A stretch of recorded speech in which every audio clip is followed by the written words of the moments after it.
Okay, magandang gabi po sa ating lahat.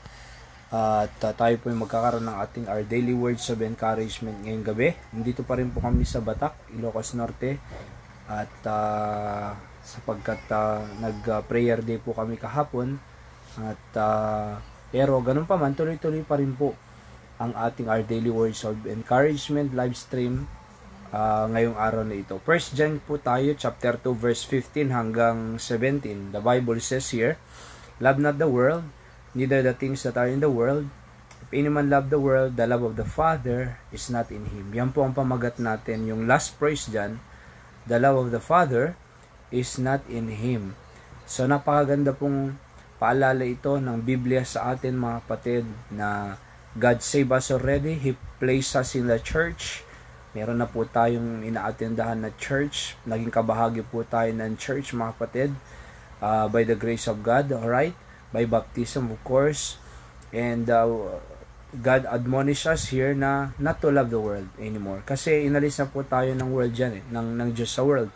Ang world po dito ay yung world system, mga kapatid. Hindi po yung tao, kundi yung sistema ng mundo na corrupt. Sistema ng mundo na makasalanan. Sistema ng mundo ng punong-puno ng bisyo. At masasamang ugali. Kaya nga sabi ng Panginoon dito, huwag niyong mahalin ang sistema ng mundo. Yun po yun. Huwag niyong sistema yung kasalanan, huwag niyong mahalin yung kasalanan ng sanlibutan. And sabi ng Bible, neither the things that are in the world. Yung mga bagay na nasa world. In other words, yung mga material na bagay. It means ayon ng Diyos po na tayo po ay mag-focus sa materialism kundi sa godliness, mga kapatid. Kasi kung tayo po ay nakafocus lang sa material na bagay ng mundong ito, sa pera, nakafocus lang po tayo sa mga gamit, o nawawala na yung ating attention sa Diyos, alright? We are not setting our affection on things above, yung mga spiritual na bagay ng Diyos. Sabi ng Bible, huwag nyo nang mahalin ang mundo, neither the things that are in the world. Alright, para hindi po maagaw ang ating attention sa pagsunod po sa ating Panginoon. Sapagkat sabi ng Bible, if we love the world, if any man love the world, the love of the Father is not in him. Okay? So kung mahal niyo ang mundo, sabi ng Biblia, ay yung pag-ibig ng Ama ay wala sa inyo. So ano ba itong mga bagay na ito na love not the world na tinutukoy dito, na nasa mundo, neither the things that are in the world? So ito pong verse number 16, the Bible says, "For all that is in the world, the lust of the flesh." Yan po ang una, lust of the flesh. Pangalawa, lust of the eyes. Pangatlo, the pride of life, is not of the Father, but is of the world. Kaya ayon ng Diyos po, mga kapatid, na tayo po ay merong tinatawag na pagnanasa, lust of the flesh, di ba? Yung bang papaboran mo yung gusto ng flesh mo, alright, yung carnal needs ng tao. So gusto ng Panginoon tayo po ay maging spiritual, gusto ng Diyos tayo po ay matransform into the image of Christ. And sabi ng Bible sa Romans chapter 12, 1 and 2, di ba? "I beseech you therefore, brethren, by the mercies of God, that present your bodies a living sacrifice," sabi doon, "wholly acceptable unto God, which is your reasonable service, and be transformed by the renewing of your mind."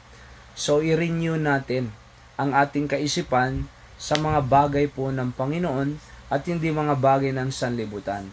Kaya nga yung lust of the flesh ay pangmundo po talaga yan. Kung bang napapaboran na lang lahat ng gusto ng laman natin, yung materialism, yung kung ano makita mo sa mundo ay yun agad. Hindi mo pa naibibigay yung para sa Diyos na bagay, kumbaga sabihin natin tithes and offering, pero nabili mo na lahat ng gusto mo for the flesh, di ba? So yun po ang ayaw ng Panginoon. And the lust of the eyes, yung lust, pagnanasa sa mga nakikita mong bagay, 'di ba? Kaya nga diyan po nasisira ang pamilya, ang marriage. Pag may nakitang ibang gwapo o lalaki samantalang may asawa na siya, nagnanasa pa sa iba. Oho, so lust of the eyes, di ba? At lahat ng makita mong material na bagay, gusto ko yung, ay you are loving the world, mga kapatid. And sabi ng Bible, the pride of life. Oho, yung yabang ng sarili. Kaya nga tingnan nyo po, ang kaibahan po ng biblical education tsaka sa secular education ay yung secular education, the more na nakakagain ang tao ng knowledge sa mundo, ay nagiging palalo siya, nagiging mayabang siya. Kaya ang respeto niya sa tao, kapwa niya tao, ay yung educational attainment niya. Pagka nalaman niyang hindi yan nagka-graduate, walang degree yan, maliit lang tingin niya dyan.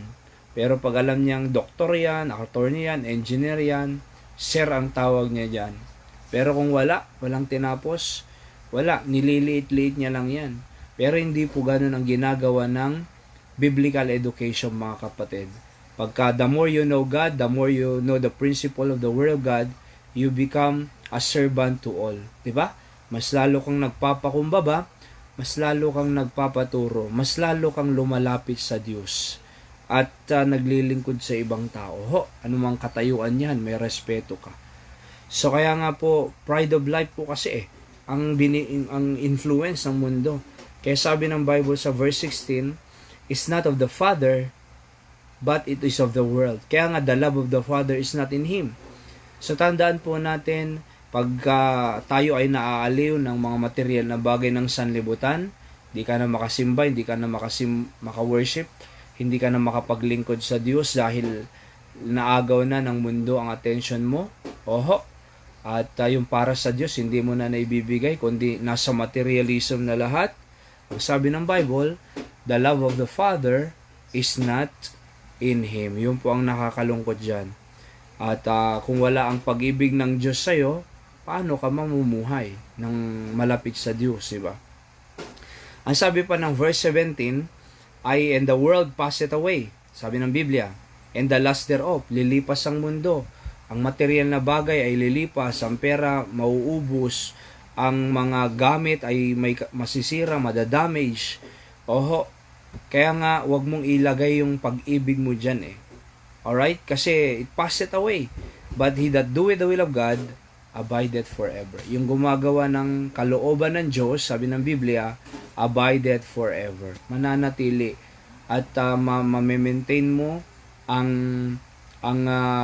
lahat ng nasayo when you have the love of God. And when you love God rather than the world. Okay? So, naway makita natin ito mga kapatid. Gusto nating manatili ang pag-ibig ng Diyos Ama sa atin. At pero ang sabi dito, love not the world. Bakit? Kasi the love of the Father is not in Him who those who love the world. Okay? Kaya nga po, huwag tayong maging materialism, kundi dapat atensyonan din natin ang pangangailangan ng ating kaluluwa. Okay, so yung materialism, pangangailangan ng physical po yan and it passeth away. So, pero yung kaluluwa natin, nangangailangan din po ng salita ng Diyos, pagkain, upang maging healthy tayo na manatili sa kalooban ng Panginoon. Okay? Yan po ang ating Our Daily Words of Encouragement tonight. God bless you po. Magandang gabi, Manong Mark Anthony Silak, Batac City, Ilocos Norte. Ganun din po dyan sa Pampanga, Mangaldan, sa Bulacan, sa Abra, sa Pandacan, Manila. And sa Asia at America, ang Diyos pong magpala sa bawat isa sa atin. At magandang gabi po sa bawat isa.